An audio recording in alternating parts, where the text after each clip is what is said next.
Namo tassa bhagavato arahato samma sambuddhassa. Namo tassa bhagavato arahato samma sambuddhassa. Namo tassa bhagavato arahato samma sambuddhassa. Buddhang dhammang sanghang namasami.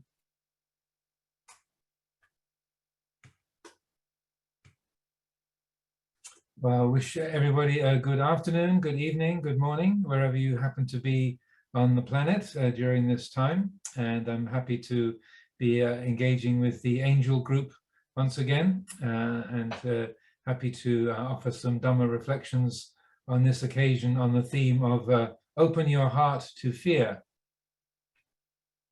Well, during this time, as everybody is aware, the COVID-19 pandemic is still raging all over the world. All of our lives are heavily impacted by this illness, and the continual evolution of variants and different, say, waves of the illness in different countries. It brings easily brings a sense of anxiety and concern, fear. What's this going to turn into? Is it ever going to come to an end? And not just with the COVID-19 pandemic, we also have so much news about the impact of climate change, extremes of weather here in Europe, or in the USA, in Asia, in Australia, the Americas. So that there seems to be a great deal of cause to be afraid. And so I thought the theme today of open your heart to fear is a very skillful one, because it's also an area of life that I have had to bring a lot of attention to over the years. So first of all, I just want to check that people can hear me clearly enough. Okay, very good. Just otherwise I'd talk to my machine for 45 minutes and not know whether anyone was able to hear. So I'm glad that things are getting through. Well, we tend to take fear to be a problem, you know, and many of us would have the feeling, wouldn't it be nice to not be afraid? Fear is a problem. Fear is a burden. I'm so anxious. I'm so worried all of the time. I really wish I wasn't afraid. And so we take fear to be some kind of an enemy or a problem or a stress upon the heart. So one of the things I'd like to do today is to look directly at those kind of assumptions that we have around fear and anxiety, worry, these aspects of our life. Well, fear is a lot to do with our concept of the future. The mind creates an image of the past, the future, and fear is about what's going to happen next. What's this moment going to turn into? So the way things are at this moment is one thing, but then fear seems to be a lot about where is this going? What's going to happen next week, next month, next year? How is this going to be for my children, my grandchildren, great-grandchildren? You know, the next 7 generations and so on. So that we are, when we're faced with the unknown because of our busy thinking minds, then we react by filling that up with fear, with anxieties about what might happen, possible negative consequences of things in this moment. Or we fill it up with hope. We try to fill up that unknown with hope and belief. Oh, it's going to be this way. I really want it to be this way. This is what's going to happen. Yes, we're gonna make it happen this way. Or it can just be that we fill our mind with a set of opinions and judgments that we try to force the unknown out of our consciousness by convincing ourselves that we really know everything, that we understand everything, we've got it all figured out, or we just distract ourselves. We have such a feeling of insecurity, instability, and worry that we just take alcohol or drugs, or we spend our time watching YouTube or shopping or traveling, filling our mind with the many and various kinds of distraction that are available to us all day and all night. And so these are the habitual worldly ways of dealing with the experience of the unknown. So I feel it's good to explore. This is where fear, and fear as it's felt as a burdensome presence, it comes from that perception of the unknown. I don't know what's going to happen. I don't know how it's going to be. And that the particularly interesting, I find, is the dynamic between the feeling of self-view, sakkaya ditthi, conceit, mana, as we talk about it in the Pali language, self-view, and that's relationship to fear and to anxiety. That when the ego, when the unknown is met from the position of self-view, then the result is fear, anxiety. We're say threatened, challenged by what might happen next, what's out there in the dark. We don't know, so the experience is that of fear. Now, I was quite happy to receive this suggestion for a theme today, because it's very familiar to me. I come across as a very confident, easygoing person, and I did tend to even seem this way as a child, as a teenager, as a young adult. But inside, I was always quivering with anxiety and insecurity, and it was such a constant habit.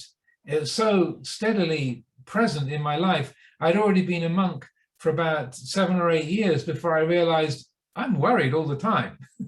It was so much, it was like the force of gravity. I mean, who wakes up in the morning and thinks, oh, gravity, or oh, look, oxygen, I can breathe, interesting. Yeah, unless we have a breathing problem, or unless we're out in the space station, we wouldn't notice those things. They're ever present. So fear, anxiety was like that for me. So my basic relationship to life was, if it exists, worry about it. That was my sort of what they call the default option.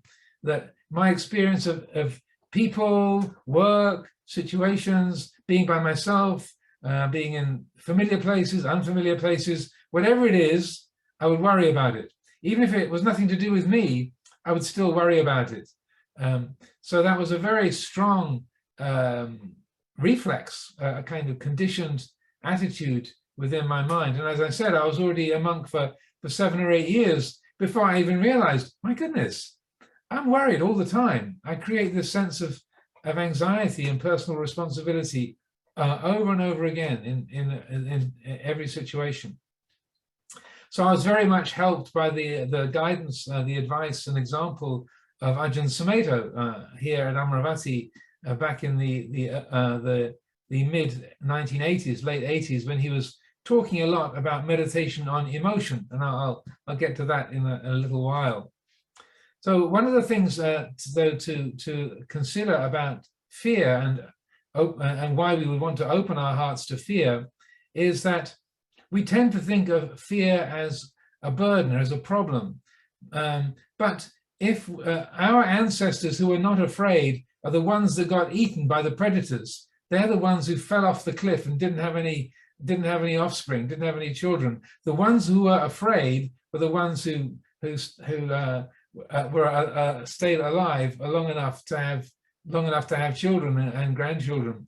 That fear is a protective device of nature.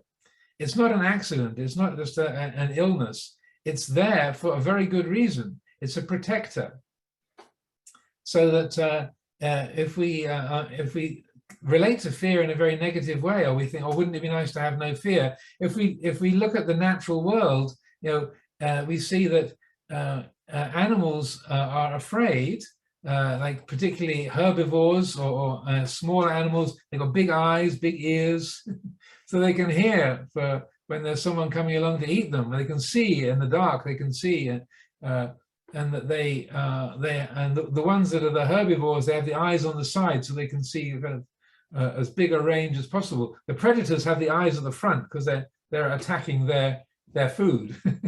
The ones who are fragile, herbivores, or who are smaller or more likely to be eaten by others, they need fear, otherwise they get eaten, they don't get away.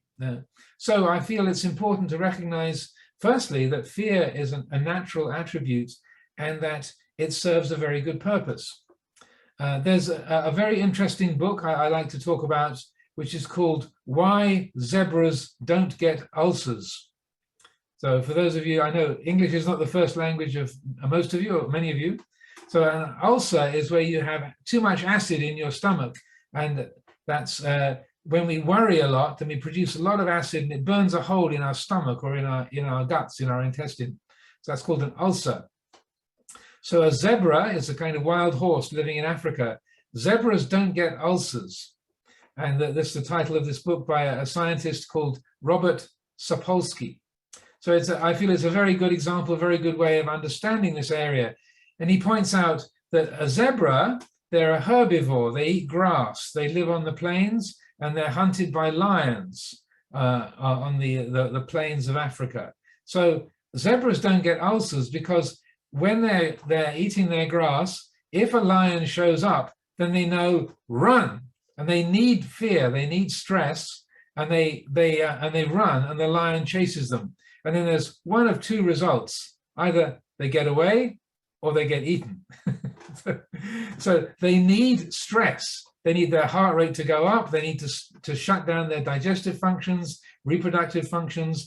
They need a lot of energy available to the muscles to go and go at full speed. So they need stress. It's because it's useful. That's how they stay alive. So they run. So if a zebra gets away from the lion, then the stress reaction stops. They've got away, the lion has eaten somebody else or has given up the chase. So the body shuts down. And seemingly the zebra doesn't think, thank goodness I got away with that, and spends the rest of the day worrying about what might have happened, or the rest of the day worrying about what might happen tomorrow. Seemingly that kind of animal doesn't have this sort of memory and expectation that comes with our human thinking functions. So it needs that stress. It needs to be afraid to save its life. So that I feel is helpful to understand that fear is a protective, say, skill, if you like, or a protective instinct, and it's very, very useful in that respect. Zebras don't get ulcers, but humans do, because we remember and we expect.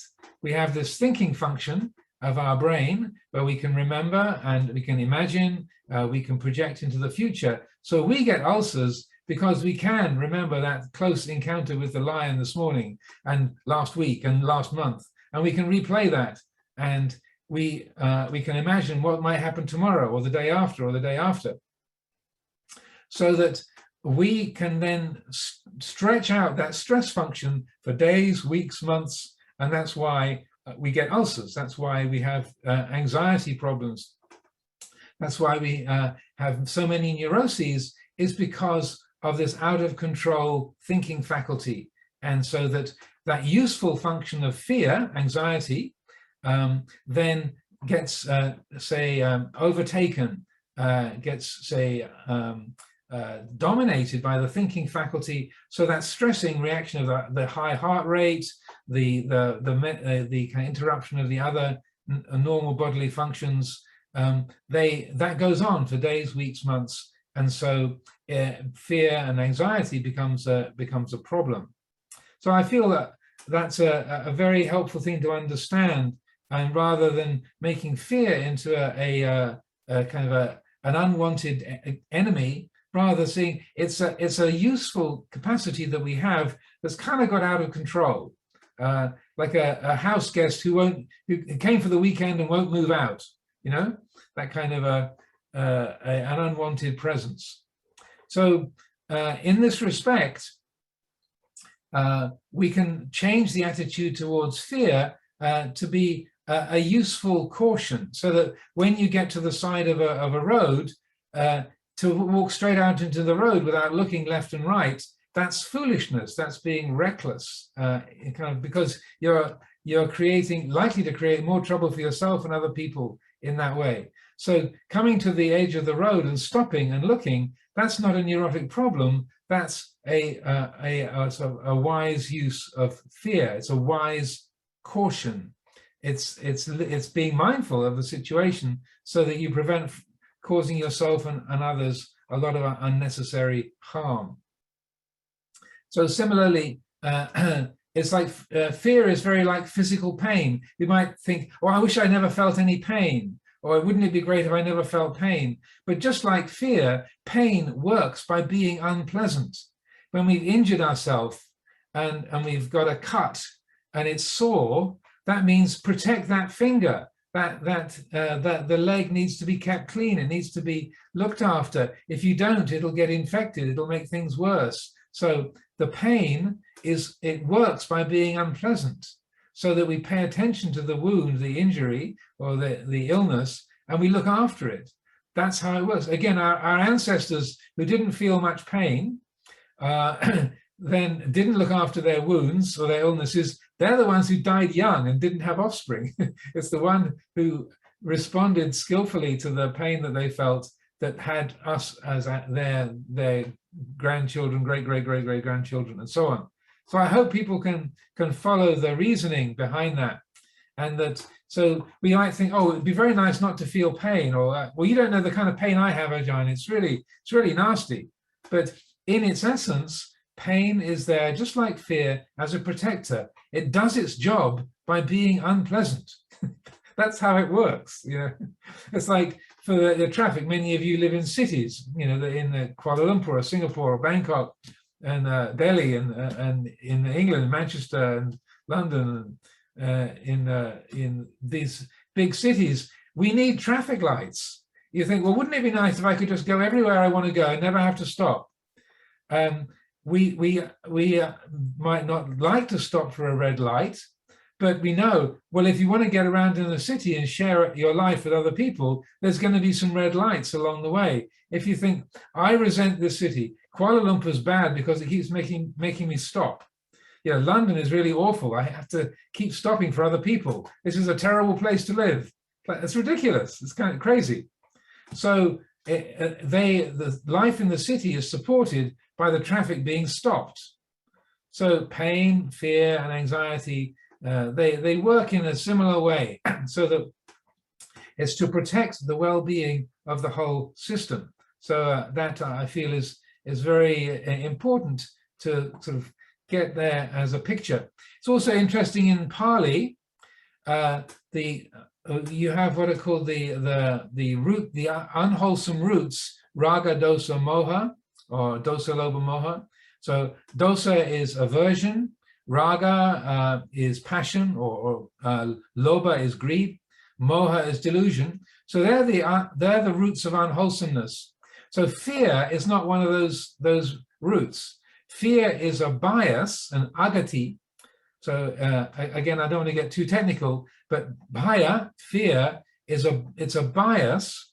It's a way that the mind or the perceptions are distorted, but it's not a defilement like raga or dosa or moha, not like passion or greed or aversion or delusion. So the Buddha recognized bhaya as you can be deluded by fear, you can be taken up with that, but it's not a defilement in the same way. It's a painful and unpleasant mental state, but it's not a defilement, it's not a kilesa in and of itself. So I feel it's helpful to understand that even in the Pali, that distinction of fear not being unwholesome, but being unpleasant. It's but again, tatiyampi, that's how it works. It does its job by being unpleasant.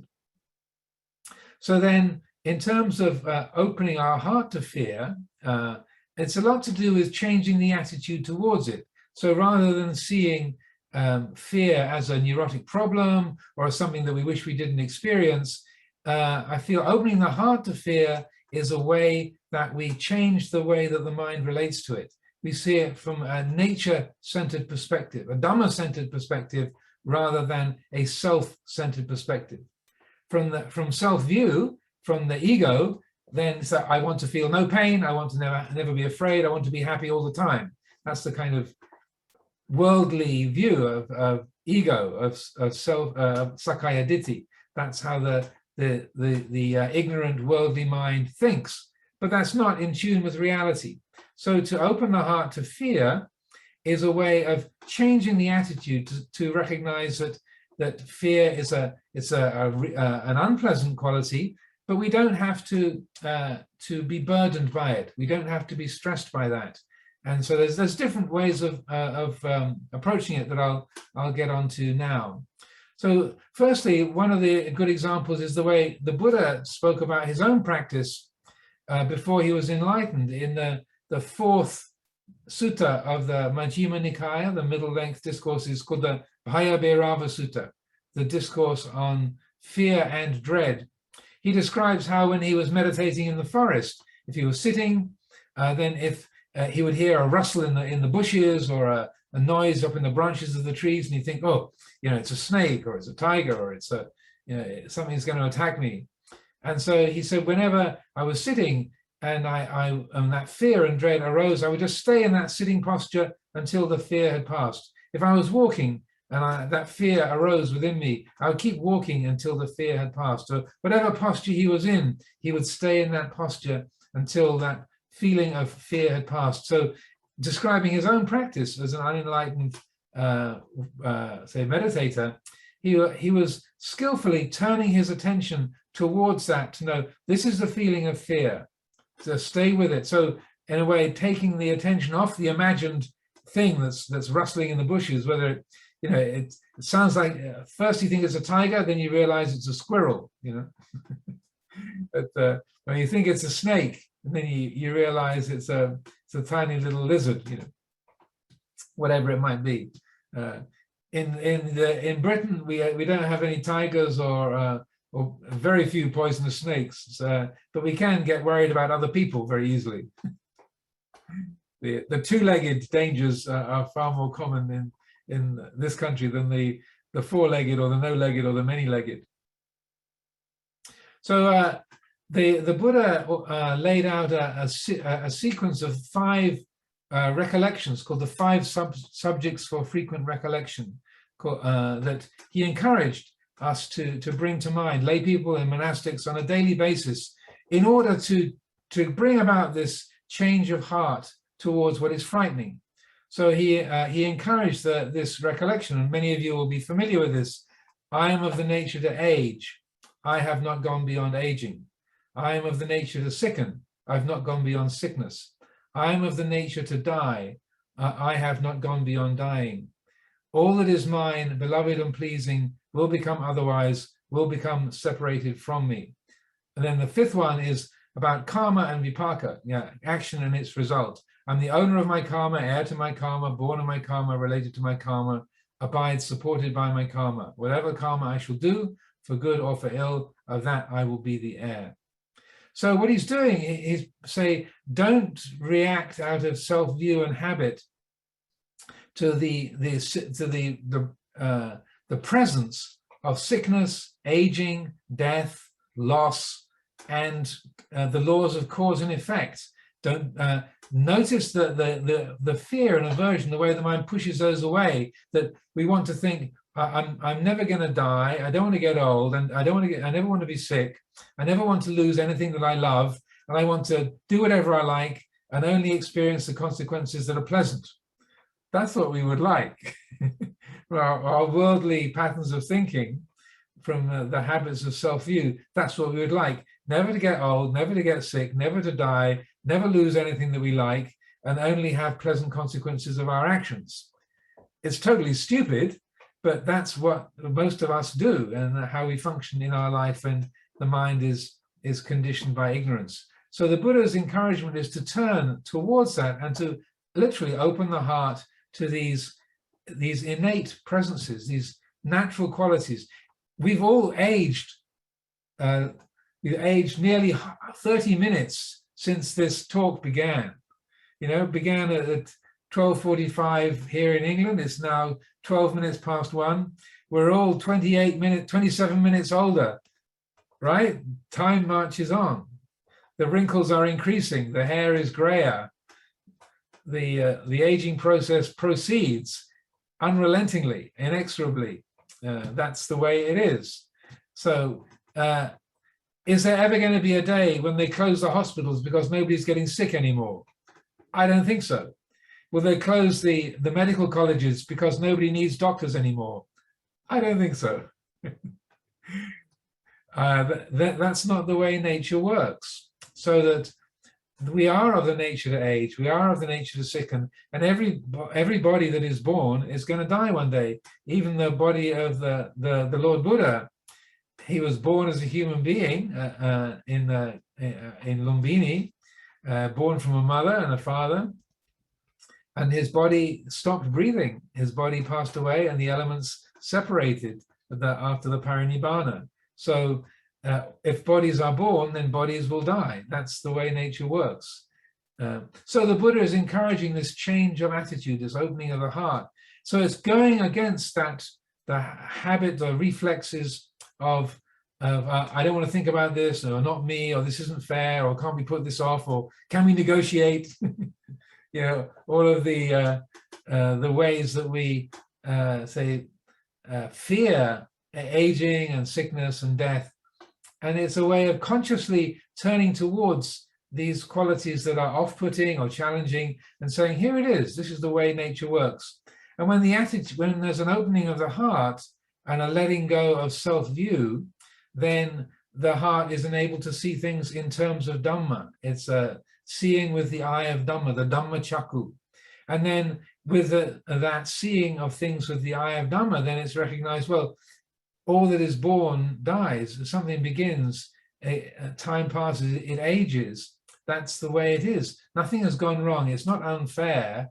This is how nature is.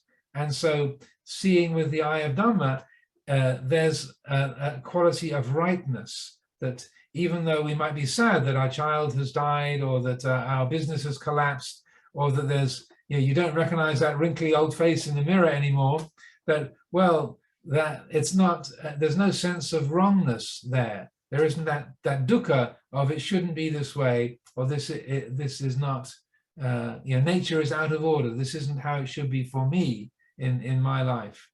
So I strongly encourage that conscious cultivation to look at aging, sickness, death, loss, and also how we relate to causality. We want to do whatever we like to do and only get the pleasant results and never get unpleasant results. Again, if you look at that wish with the eye of Dhamma, very quickly you recognize that's ridiculous.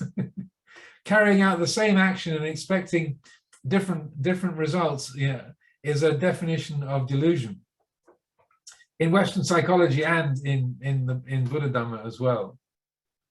So one of the practices then that I feel is very, very helpful is also to see how, yes, these are aspects of nature, but we forget that, and our thinking mind takes hold of a particular illness or an injury, or of ourselves or people around us. They take hold of the aging process, or looking after our loved ones, our parents, grandparents, and so on.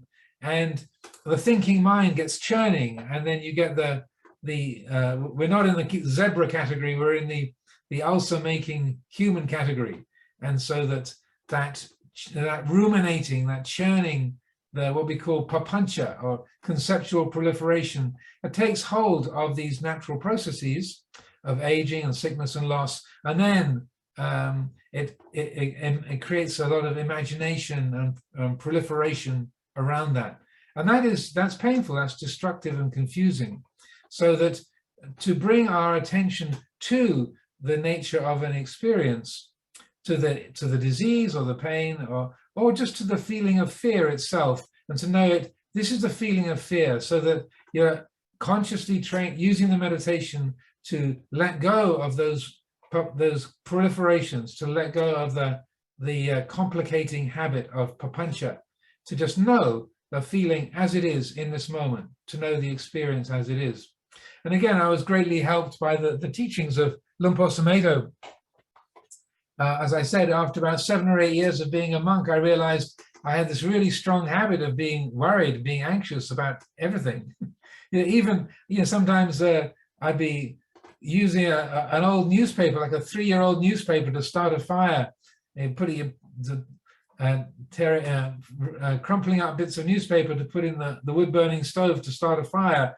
And I'd see a news report about a football match and a goalkeeper in a football game letting in a very easy goal, and how that they were really heartbroken. And I realized I'm not interested in football. It was 3 years ago, and I'm feeling anxious about that the goalkeeper having let that easy goal in. It's my problem, and I'm in a tangled knot about it. Well, this is ridiculous. Why do I take things so personally and hang on to them and make it my problem all the time? So anyway, in that era, so late 80s, Ajahn Amaro was teaching a lot about mindfulness of emotion. And this is an exercise you can do. So say, for example, I began to notice I was being worried all the time. So what he would advise is, well, if you know you've got a particular emotional habit, then you can deliberately bring it in to the meditation and make it an object of study. So like you actually invite it in. So when you sit in meditation, bring the mind to a quality of calmness, steadiness, and then I would deliberately think of something that caused anxiety, something that I was worried about what's going to happen next week, or what somebody thinks about me, or something I did last week that didn't work out very well, or I thought didn't work out very well. So you deliberately plant something that's going to trigger the emotion. So in this example, anxiety, worry. So the trick is you remember that event or that conversation, and you launch that feeling of worry. Then the trick is you take your attention off the memory of the idea and you bring it into the body, and you look, where in the body do I feel this sense of anxiety? And for me, it was always like a knot of tension in my in the belly, in the solar plexus, sort of down around the stomach. And so I would bring attention to that, and then the instruction would be, don't let the mind go back to the story. Just stay with the Vedana, the feeling. Here is what worry feels like. It's like this. No commentary, not trying to get rid of it, not trying to do anything with it, just knowing that feeling. Here is the experience of worry. It feels like this, full stop. So then keeping your attention just on that feeling for 5 minutes, 10 minutes, and then consciously letting the body relax and using the out breath as a way of letting go and relaxing. And sometimes it will take 5 seconds to launch the worry and 45 minutes to let go of it. So sometimes it's that way, but then it's important to stay with it until the body is fully relaxed, and that that tension for myself, that tension in the gut, in the stomach, would have dissolved. And so in that process, what you've done is gone from the sort of 0 point of the body at ease and relaxed. You've introduced that trigger of that memory or that idea that triggered the emotion. You've then felt the emotion in the body as a sensation, and you fully accepted it. Here it is. Not that it shouldn't be there, you want it to be over, or explaining it, just here it is. This is what it feels like. So there's a quality of acceptance, of knowing of it. Then it's fully known, it's fully accepted, and then it comes to an end. So you've watched the whole thing come into being, take full form, then come around and come to its conclusion. So it goes all the way from birth to death, like an inhalation and an exhalation. You watch the whole cycle. So in that, you're changing the view from my anxiety problem, or my problem with that, what that monk thinks about me, or what I'm going to do next week, to anxiety gets born, it comes into being, takes shape, and it dies, it dissolves. That's what it does. It's like any other natural formation, like a cloud, like a breath, like a day and a night. That's all it is. It's just a pattern in nature. So that I found was incredibly helpful, because you're learning to take your mind off what seems to be the cause of the worry, and you're looking at the nature of fear, of worry, as a mental event, as a mental formation, just like the shape of a cloud or a wave on the sea or on the pond, or the sound of a car passing by on the street. It's just that much. So in this way, we're learning how not to take our life personally, our habits and our, like, so I was using worry in this instance. You can do this with greed or aversion or complaining or all kinds of different emotional states, grief, jealousy, any kind of emotional state you can look at in this way. So another aspect of this then is that rather than just using this in the formal meditation, like I was describing, then you can use that as you go, once you develop the skill, as you go about your daily life, so that when you're talking with someone, you're in the middle of a business meeting, or you're driving your car, you're sitting on a train, and that feeling of worry and fear arises, or aversion, or whatever the emotion might be, then even in the middle of a conversation, you can bring your attention to where you feel that in the body. So I felt that fear as a tightness in my gut, and someone else might feel it as a sort of stiffness across the shoulders, or a tightening of the throat, or everything getting hot, or kind of itchy, whatever way it takes shape. Bring attention to that feeling, even as you're talking, even as you're walking, sitting there on a crowded train. Here it is. The mind can be brought to that very feeling. And in the same way, this is the feeling of anxiety or fear. This is the feeling of desiring, of resenting. This is the feeling of jealousy. It's like this. And then again, it's known, it's appreciated. So this is a really opening the heart to fear. This is what it is. It's just a shape in nature. And so it doesn't mean that you're foolish or you don't follow the wise caution. It doesn't mean that I'll look at the feeling of fear as I stride off the pavement and walk into the middle of the traffic. It's like, no.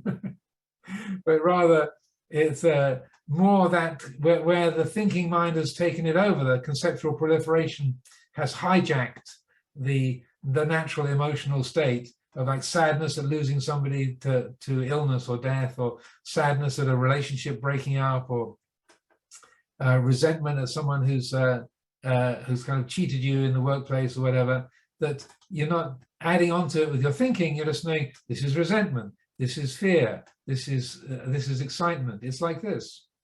And so that then with that process, and particularly using it in an everyday basis, as I began to get the hang of it during that period in the late 80s, then I would use kind of wise reflection and the kind of investigation through thinking mind. And so when I noticed those feelings of anxiety, I'd say, who is afraid and what's there to be afraid of? That was like my go-to phrase. Who is afraid? What's there to be afraid of? So you're actively using that capacity to reflect, to look, and to use the thinking mind to challenge those habits of thinking. So the Buddha described this as like using a thorn to dig out another thorn that you've trodden on. So that I found was extremely helpful. Who's afraid? What's there to be afraid of? And then in that wise reflection, then there's a recognition of, oh, well, this is just the mind creating the idea of the future and a sense of a me whose problem this is. And with that wise reflection, then it develops the insight into not self, and also into timelessness. The Dhamma is akaliko, timeless, sanditiko, apparent here and now. It's the pachupanna Dhamma, the here and now Dhamma. So that reflection, who's afraid and what's there to be afraid of? Oh, and the heart opens to the Dhamma of the present moment, and realizing, well, the future is unknown. No need to fill it up with anything. In this moment, there's this feeling. It's like this. It's exactly this way. Like when at the beginning of this session, when I was asked, how are you, Tanajan? I said, I'm exactly this way. It's the way I usually answer that question, but that's the best, to me, that's the best answer. So one of the things that was also helpful is that Ajahn Amaro would encourage in that same era. He would encourage us to think the unthinkable. Like if you're worried about something, then spell it out. The worst case scenario, we're all going to die painfully. I'm going to lose everything. And that when you take your worst fear of the thing that you're most afraid of, and again in exactly the same way, you deliberately bring it in and you think it consciously, I'm going to lose everything. We're all going to die. And so then when you bring it in, it's like when it's off at the edges, sort of behind the range of vision, then it's, oh, what's that? Like the rustling in the dark in the forest. Oh, what's that noise? If it's in broad daylight, you realize it's not a tiger, it's a squirrel. Once you get it front center, then to say, we're all going to die. Well, yes, but we knew that anyway. I'm going to lose everything. Yes, right. That's the way things work. All that is mine, beloved and pleasing, will become otherwise, will become separated from me. Right. That has not changed. That's always the way it's been. So that by thinking the unthinkable and kind of naming it, then it loses its power. It's rather like if you see a film of a conjurer, a magician, how they do the trick in slow motion, you realize, oh, that's how the trick was done. Oh, it's not a trick anymore. Or if you're sitting out in the forest in the pitch dark and you hear these noises. When I lived in California and there were mountain lions and bears in the forest, in the dark, you know, there's at least a couple of mountain lions and 2 or 3 bears in the woods. In broad daylight, you realize it really is a squirrel. I made jokes to myself about the Mendocino County carnivorous squirrel.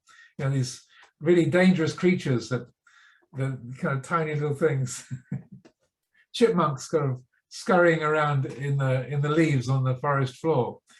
In broad daylight, you realize there's nothing to be afraid of. In the dark, you don't know, so the mind has cause. So that darkness is the darkness of ignorance. So when we bring these things into full consciousness, then they lose their power to delude. But similarly, what this does then is that you find over time that you become far more aware of what the mind is creating in terms of an imagined future. And also you realize that when things happen, things take shape, you're able to adapt, you're able to work with what's going on. And that fear of unwanted outcomes, you realize, well, again, if you're being mindful and you watch how life works, you realize over and over and over again, even when a difficult thing happens, you could work with it. You found a way to deal with it. And even if it was, you felt yourself really out of your depth, even when after you were out of your depth, you realized, okay, well, that was pretty terrible, but now I learned some good lessons from that. So over and over and over again, we realize that the things that we were afraid of, when they arrive, they're not so bad. And at the other end of the scale, the things that we really wanted, and that when we get them, they weren't so fantastic. They didn't really make us happy forever, like that new house or the new job or the new car or the new monastery or the new relationship, the new iPhone. It's like, well, yes, so what? So that what there's kind of reflection and opening the heart to fear and to understanding emotion and expectation, it radically changes the way that the mind relates to success and failure. It sees as somebody put it, we see those 2 imposters for what they are. There's 2 old imposters, that success and failure. What looks like a success isn't that much isn't so special or wonderful. What looks like a failure isn't so terrible. So that the mind, the attitude is radically changed in relationship to success and failure, and how the mind so relates to the idea of the future outcomes. So one of the aspects of this is that by developing that open-hearted quality and letting go of the sort of this conceptual proliferation around fear, around the unknown, it radically changes the experience of the unknown.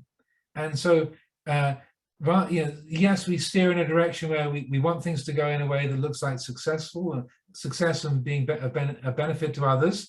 But if it doesn't turn out that way, what do we learn from it? If it does turn out that way and everything is sort of good and successful and you get praised for it, rather than getting drunk on that, then we recognize, okay, well, that was sweet. What do we learn from that? So that in relationship to the unknown, when the unknown is received from a basis of Dhamma, from free of self-view, from when the unknown is experienced by the heart, by the citta, free of self-view, the experience is one of wonderment, of delight. It's not threatening.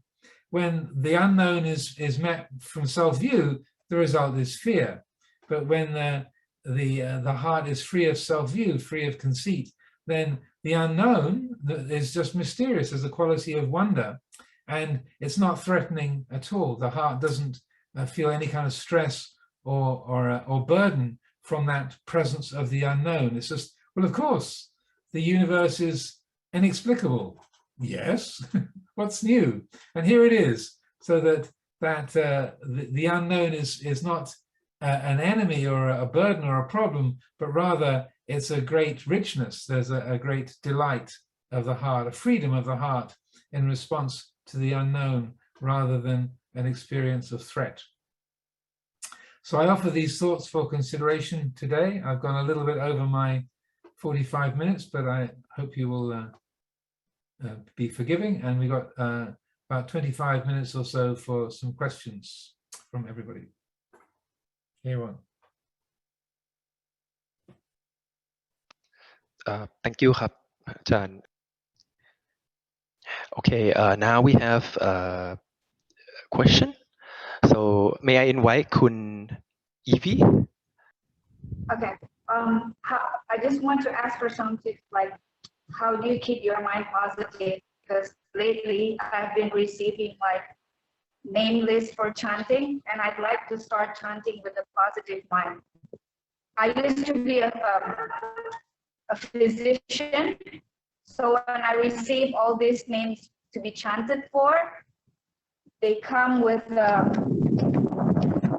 indications like saturate, the oxygen saturation 67%, and I know these people are, the probability of them going to make it is not that high. When I wanted to start to chant, my mind can't just like start it with a positive mind anymore, because when I see those lists of names, I just feel like these people are not going to make it. So I just wanted to ask some tips. How do you stay positive with whatever that's coming? Thank you, Ajahn. Well, thank you for this question. Another of the very helpful pieces of advice that Ajahn Amaro gave from many, many years ago, he would say, when you try to just think positively, when you're faced with a negative mind state like fear or feeling powerless or irritated, trying to climb over your negative mind state to kind of replace it, to get to a positive mind state on the other side, or to replace the negative mind state, there can easily be a sense of aversion. I don't want to feel negative. I don't want to be worried. I don't want to be powerless. I want to be positive. I want to be bright. I want to be this good force in the world. And so what happens is that kind of pushing away of that negative mind state, it actually makes it stronger. And so what he would always encourage is to have loving kindness and a quality of acceptance for those negative mind states. So if you're going into a hospital or someone wants to ask you to chant for them, and you have a feeling of, oh, I don't think I can really help, I'm not strong enough for this, then to notice that very feeling of, I don't think I can help, I'm not strong enough, to have loving kindness for that feeling, to accept that very feeling. Here it is. Here's the feeling of not being strong enough. It's like this. So you're not saying that you like it or that you're glad that it's there, but here it is. And so in many of his teachings, he'll talk about having loving kindness for your feelings of anger or jealousy or your laziness or your kind of complaining mind.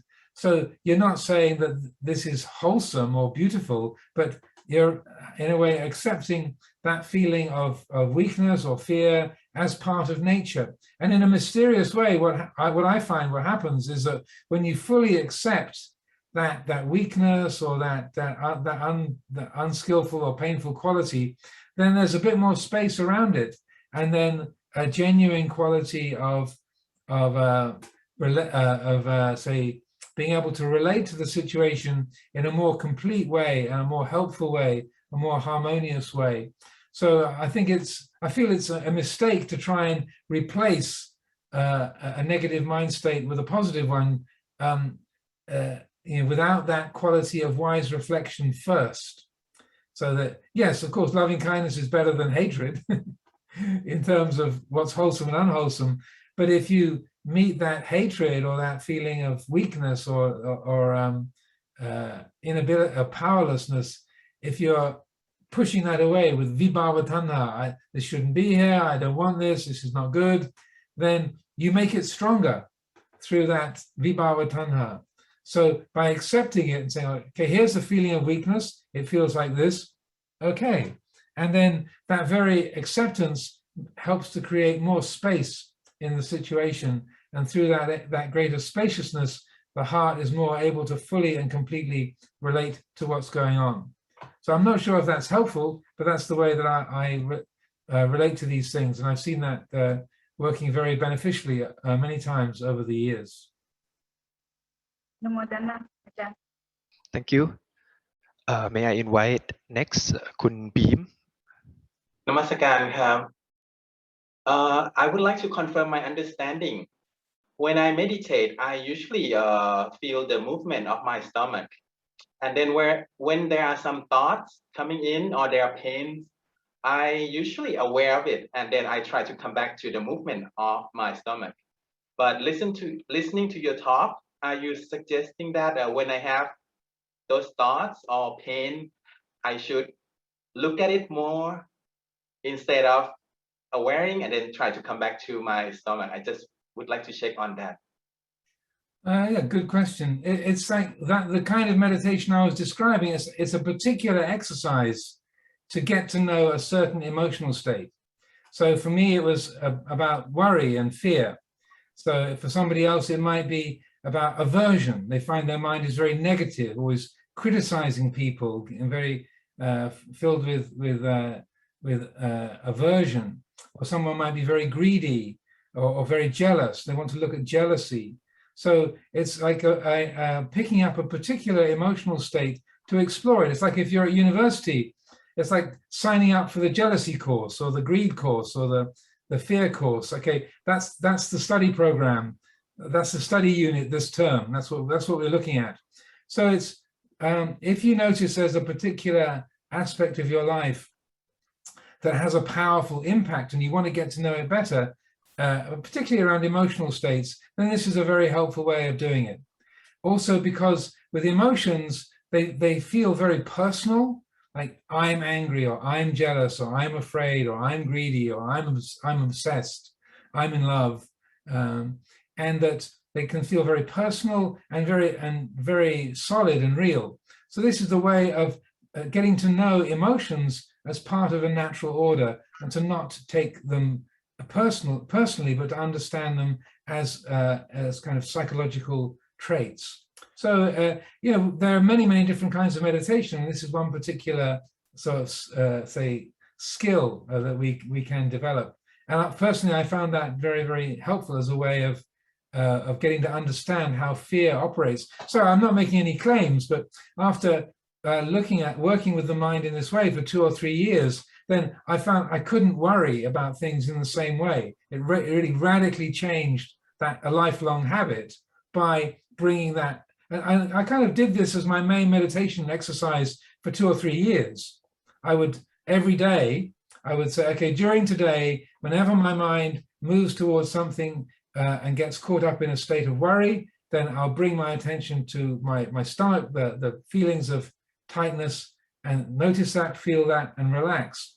So that was my kind of daily program for a couple of years. But by the end of that, then that had really given a profound, clear perspective on that emotional state. So it was like an area I wanted to understand, I wanted to know. I could see it was a a strong limitation on the mind, but then through that study and exploring and training, then the mind could have a whole different relationship to it.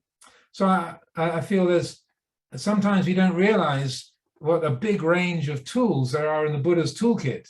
There are many things we can use it for. Thank you. There you are. Hello. Greetings from Germany. Hello. I'm a part of the South Dorset group with Sati Sati. Oh. And yes, my question is, my daughter died 2 years ago, and there was a lot of fear coming up. Now, my question is, you mentioned the practice. What I want to know is, do you listen to your body and then use the emotion that are coming up, or do you put an emotion in to work on it on your practice? I would say both and, you know, it's, I mean, I like I was just describing to our friend, you know, once I realized what a strong habit anxiety was in my mind, I thought, wow, this is intense. Really. And when I saw, my goodness, this has colored my whole perception of the world since early childhood. My goodness, I really want to understand this. So I made it as like a particular focus. So then after I had sort of taken that on as an exercise, then once I found after a couple of years, I got a good perspective on that. Then I, in a way, quite consciously broadened the focus. And so it was more like if I was feeling excited, or I was feeling, you know, lazy or sleepy, or I was feeling jealous, then it's like, okay, this is what jealousy feels like. This is what dullness feels like. You know, this is what, you know, indignation feels like. So it would be more sort of randomly with whatever came up, you know, on its own. And so, like, I mean, I don't know you, but say with the example, if your daughter passed away a couple of years ago, then I would expect there'd be waves of grief and memory of her that was sort of just, when you're in the supermarket, or you're sort of sitting on the cushion at home, or when you're just, you know, walking through the park, suddenly whoomph, out of nowhere those feelings come. So I would say that bring attention to that as those feelings come. So, oh, this is I don't know what triggered this at this moment, but here it is, and it feels this way. So it's really important. You're not trying to just neutralize. It's not a kind of subtle vibhava tanha, like I'll accept you as long as you go away. Like I'm accepting you on the basis that you shut up and get out of my life. And that just empowers those things. It strengthens them. There needs to be a genuine open-heartedness. Like, well, here it is. It's that old flavor again. Whether it's grief or excitement or planning or regret about our own actions or whatever. Okay, here it is. And in this moment, it feels like this. So nowadays, I work far more on just a random whatever comes up according to what's happening in each particular day. That's how I run it. But that back in that late 80s, sort of 87, 88, 89, that was my let's look at anxiety period. But I talk about it quite often because it was really, it was a very directed effort, but it had, I was kind of amazed how radically it changed when I first noticed it and realized, my goodness, it's with relationship to everything. Wow, I had never even seen this. And then working with it, sort of bringing attention to that steadily every day, then over 2 or 3 years, then the landscape really changed. It's like learning a language from, like, okay, you know, ich bin what? That's Ein Mensch? All right, that's right. Okay, I got a sentence. Ich bin ein Mensch. Okay, so then after 3 years of being in Germany, you can chat in German, but and you start off in small ways, and then it becomes part of the landscape, and it's changed in a radical way.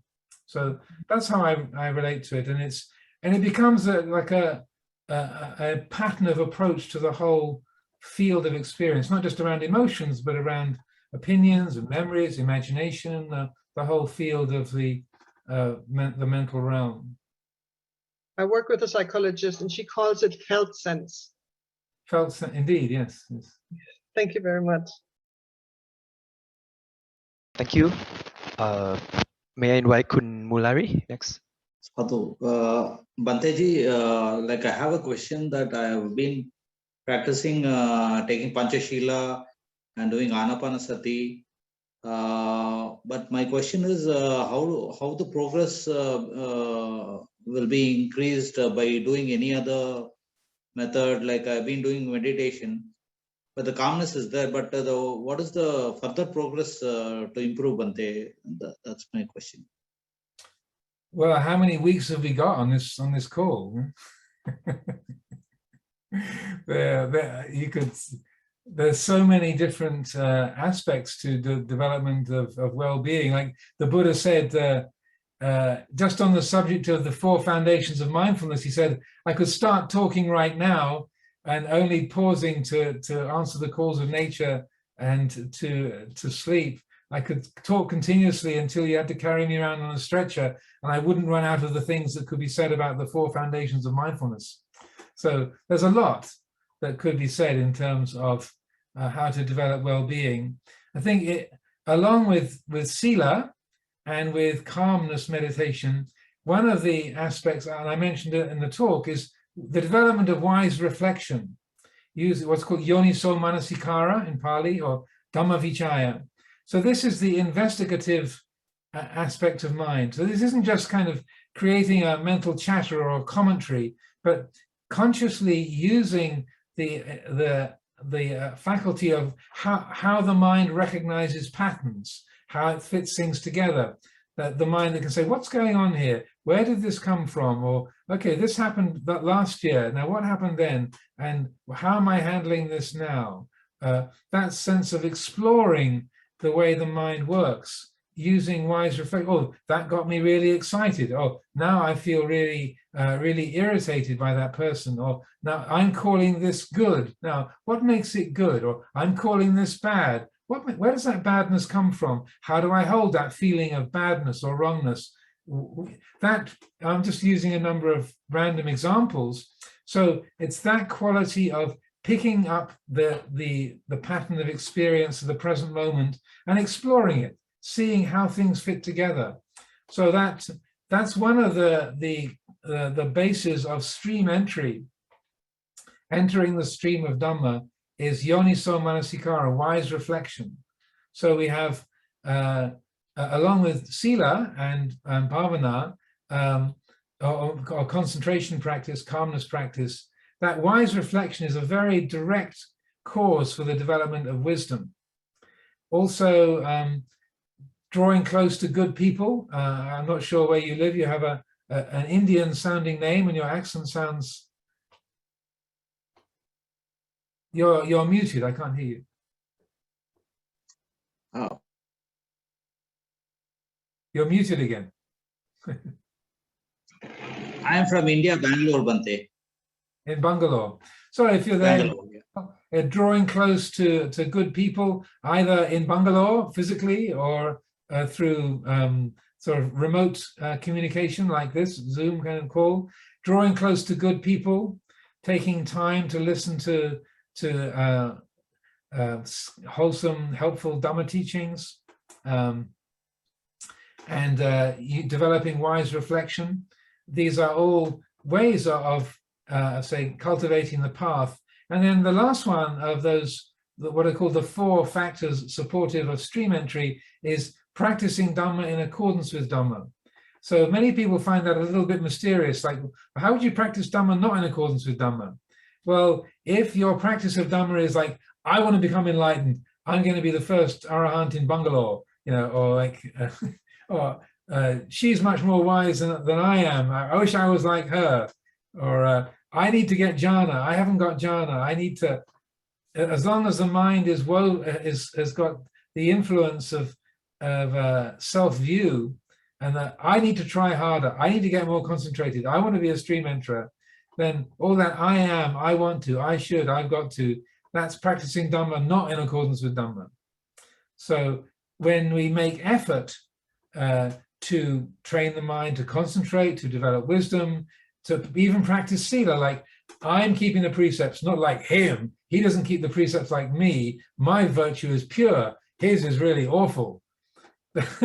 right there, and I'm not judging you, I'm just sort of making this up, but you know, we can think that way, you know, and that's, yes, there is the observance of the rule, but the mind is building a whole kind of burden of self-view on top of that. And so that practicing Dhamma in accordance with Dhamma is learning how to make effort to keep the sila, to train the mind, to develop wisdom, free of self-view, so that the guiding force of Dhamma practice is mindfulness and wisdom, satipanya, not me trying to get something to get somewhere. As long as the Dhamma practice is driven by self-view, then it's just bhavatanha vibhavatanha, the desire to become, the desire to get rid of, and that's a direct cause of suffering. so that's it's a little hard to understand, but that is one of the most important aspects of development of genuine well-being, unshakable well-being.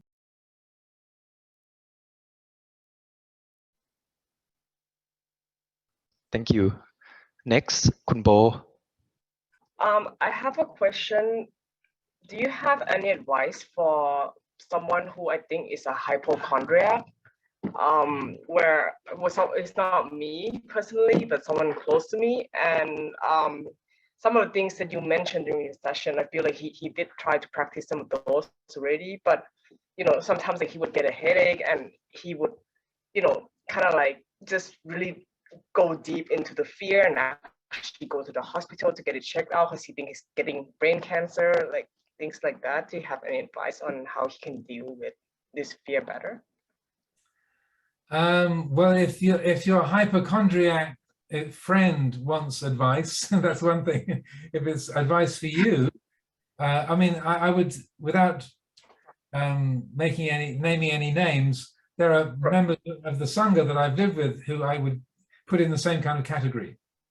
And so rather than trying to fix them, my effort would always be to just be as relaxed as possible in relationship to them, to not be feeding their delusions, or what I would perceive as their delusions, but not saying, you know, you're a hypochondriac, because my experience is it's for people who do have that tendency, if you express that to them, usually they get very defensive and are very upset, and it can damage the friendship.